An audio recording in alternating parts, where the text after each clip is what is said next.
ఓం శ్రీమాత్రే నమః. నమస్తే అండి. ఎలా ఉన్నారండి? అంత బాగున్నారా? నేను కూడా బాగున్నానండి. మరి ఈరోజు కారం శనగపప్పు చేస్తున్నానండి. ఇది కారం శనగపప్పు అంటారు, మసాలా శనగపప్పు అంటారు, గుల్ల శనగపప్పు అంటారు. మిక్చర్ తెచ్చుకుంటాం కదా, ఆ షాపులో ఇది కూడా అమ్ముతారండి. చక్కగా పచ్చి శనగపప్పు మన ఇంట్లో ఉందనుకోండి, మనమే చేసేసుకోవచ్చు. ఇలాగా పిల్లలు కానీ పెద్దలు కానీ ఇష్టంగా తింటారు. చాలా బాగుంటుంది. ఇంకా కల్తీ లేనిది కదా మనం చేసుకుంటే. రుచికి రుచి ఉంటుంది, బలానికి బలం ఉంటుంది. ఎంత తినేస్తామండి? సూర ఉన్న వాళ్ళు తినకూడదంటే ఎంత? ఒక కేజీ తినం కదా, ఇప్పుడు తింటాం. అలాంటప్పుడు తినొచ్చులేండి, కారమే కదా. పచ్చి శనగపప్పు మన ఇంట్లో ఉంటుంది కదండి, మనం వంటలకు తెచ్చుకుంటాం కదా, పప్పుల్లో ఇది వేసుకుంటాం, చక్కగా ఉంటుంది కదా. కాస్త పప్పు నానబెట్టేసుకోండి. దీనికి కొలతలు ఏముంది? నానబెట్టేసుకోండి. 4 గంటలు నానిన తర్వాత ఇలా నీళ్ళు వేసి నానబెట్టేస్తారు కదా, 4 గంటలు నానిన తర్వాత కడిగేసి వడపప్పులో వేసేసి వాడిపోయిన తర్వాత పొడిబట్ట మీద వేసేస్తే దీంట్లో ఉండే చెమ్మ అంతా కూడా ఆ పొడిబట్ట మీదకి వచ్చేస్తుంది అనమాట. చెమ్మ అంటే లోపల చెమ్మ ఉంటుంది, పైకి ఉండే చెమ్మ. ఎందుకంటే నూనెలో వేసినప్పుడు చిటాపట్టమని మీద కై చెదిరినట్టు పొయ్యి మంటది. అందుకని పొడిబట్ట మీద వేసేసి చెమ్మ లేకుండా ఆరబెట్టేసుకోవాలి చక్కగా.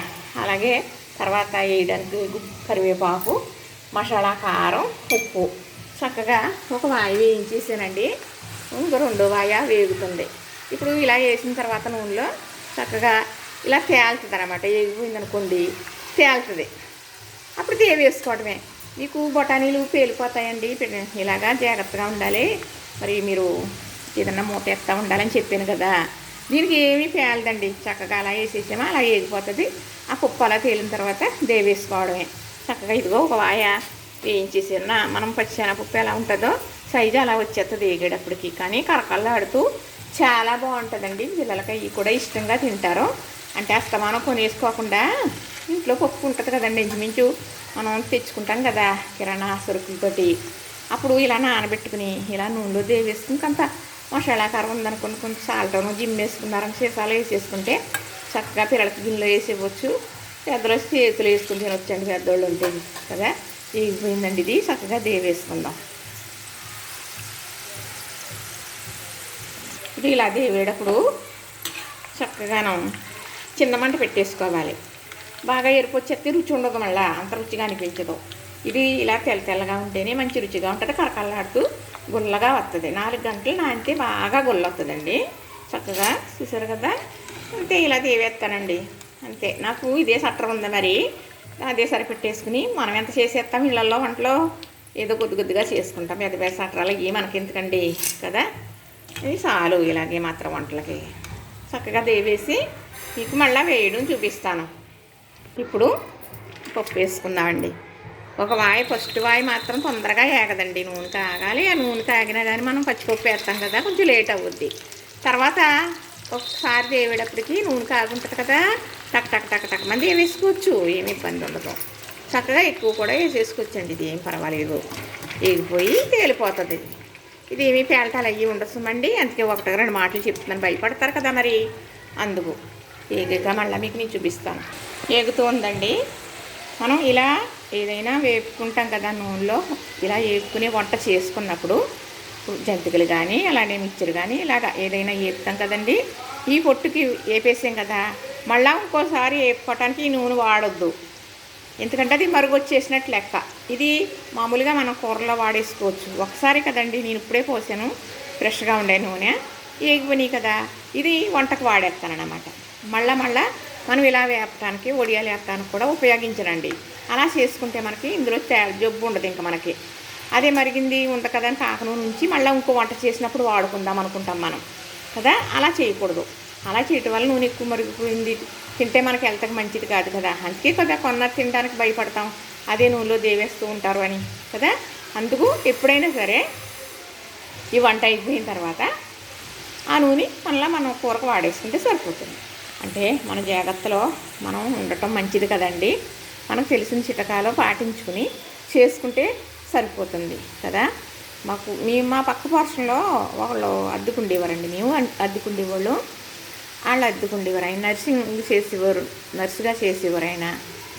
అయితే ఆయన అనేవారు, అమ్మ రావాల్సి ఉన్నది ఎలాగైనా వస్తుంది, దేవుడు ముందే రాసి ఉంచుతాడు. పెద్దగా ఇల్లు కట్టుకుని సెపరేట్గా బాత్రూము రిటర్ను కట్టుకుని తన బాత్రూము రిటర్న్లోకి ఎవరినే రానివ్వకుండా చాలా నీట్గా ఉంచుకుని ఆయనే వాడుకునేవాడంట. ఒకళ్ళ గురించి చెప్పారన్నమాట అండి. ఆయనే వాడుకుని ఎవరిని చుట్టాలు వచ్చినా కూడా వాళ్ళని ఇచ్చేవారు కదట బాత్రూంలో. అలాంటి ఆయనకి రాకూడని జబ్బు వచ్చిందంట. రోడ్డు పక్కన ఉంటారమ్మా, రోడ్డు పక్కనే కూర్చుని తింటారు. డైనింగ్ పక్కకి పిల్లలు వెళ్ళి వాళ్ళు 1కి 2కి కూడా కానిస్తారు. మరి వాళ్ళకి ఏది రాదు, అది దైవ నిర్ణయం అమ్మా అని చెప్పారండి ఆయన. అది జ్ఞాపకం వచ్చింది నాకు. కానీ మంచి మంచి మాటలు గుర్తుండిపోతాయి సుమండి. వేగిపోయిందండి. ఇప్పుడు కరివేపాకు వేయించుకుందాం. ఇప్పుడు చక్కగా వేపేసాను కదండి. 1/2 కేజీ పప్పు అండి. చక్కగా అంటే మీరు చూపించడం కోసమే, మీకోసమే చేసాను. ఇది మీరు తింటారని కాదు, కానీ మీరు చేసుకుంటారు కదా చూసి. పిల్లలకి అయ్యి చాలా బాగా కలిసి వస్తుంది. ఇది చాలా రుచిగా కూడా ఉంటుందన్నమాట. చక్కగా మెత్తన ఉప్పు వేసేస్తున్నానండి. అలానే మనకి మసాలా కారం ఇంట్లో నేను రెడీ చేసుకున్నది. పిల్లల్ని దృష్టిలో పెట్టుకుని వేసుకోండి. కారం ఎక్కువ వేసేస్తే పిల్లలు మళ్ళీ తినలేరు కదా. ఒక్క చిన్న స్పూన్ వేసి ఇచ్చినా తినేస్తారండి పిల్లలు. చక్కగా ఇలాగ కలిపి వేసుకుని డబ్బాలో వేసుకుంటే ఎన్నాళ్ళైనా ఉంటుంది. ఇది సొరుకు అయిపోకుండా ఉండాలి, కానీ ఎన్నాళ్ళైనా ఉంటుంది, ఏం పర్వాలేదు. ఇది మసాలా కారం ఏమో గుమా కమ్మట వాసన వచ్చేస్తుందండి. ఇంకొకటి చెప్పాలి మీకు, ఈ కరివేపాకు ఈ శనగపప్పుకి చాలా మంచి గొప్ప కాంబినేషన్ అండి. ఎందుకంటే ఎంత రుచిగా ఉంటుందంటే ఈ స్మెల్లోకి ఈ రుచికి చాలా బాగుంటుందన్నమాట.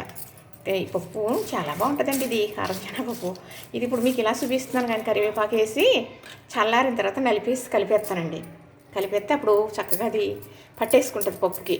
తినడానికి మంచి కరివేపాకు మంచి స్మెల్తో మంచి రుచిగా ఉంటుంది అన్నమాట. ఇంతేనండి కారం శనగపప్పు. చూసారు కదా, నచ్చిందా? మరి ఇలా చేసుకుంటారా? ఇంట్లో ఉన్నదని కూడా శనగపప్పు ఇప్పుడే చేసేసుకోవచ్చు. మీరు ఇప్పుడు నానేసేసారనుకోండి, చక్కగా ఇప్పుడు 3 అయిందనుకోండి, 7 అయ్యేటప్పటికల్లా చక్కగా వేయించేసుకోవచ్చు. డబ్బాలో పోసేసుకోవచ్చు. చూసారు కదా, నచ్చింది కదా. ఇలా నాకు తెలిసినవి అలా చేసి పెడుతూ ఉంటానండి. నాకు లైక్ చేయండి, మరి ఎదరికి తీసుకెళ్ళండి. సబ్స్క్రైబర్ అవ్వకపోతే సబ్స్క్రైబ్ కూడా చేసుకోండి. ఇది అంటాం కూడా రాదు, ఏమనుకోవద్దు. నేను ఎలా పెట్టినా కొంతమంది చూస్తున్నారండి. అలాగే ఒక అమ్మకి సహాయపడతాను అనుకుని మరి చేయండి. లైక్ చేయండి, షేర్ చేయండి, సబ్స్క్రైబ్ చేయండి.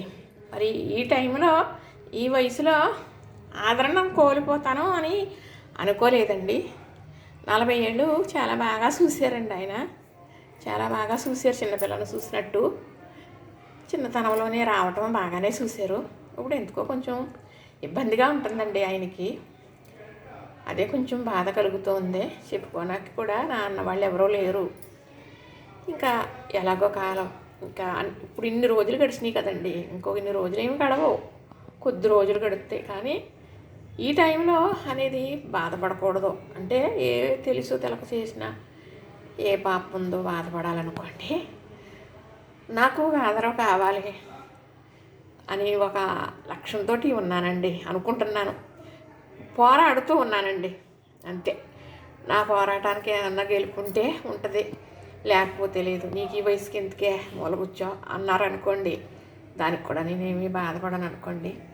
చూసారా, నచ్చిందా? లైక్ చేయండి, షేర్ చేయండి, సబ్స్క్రైబ్ కూడా చేసేయండి.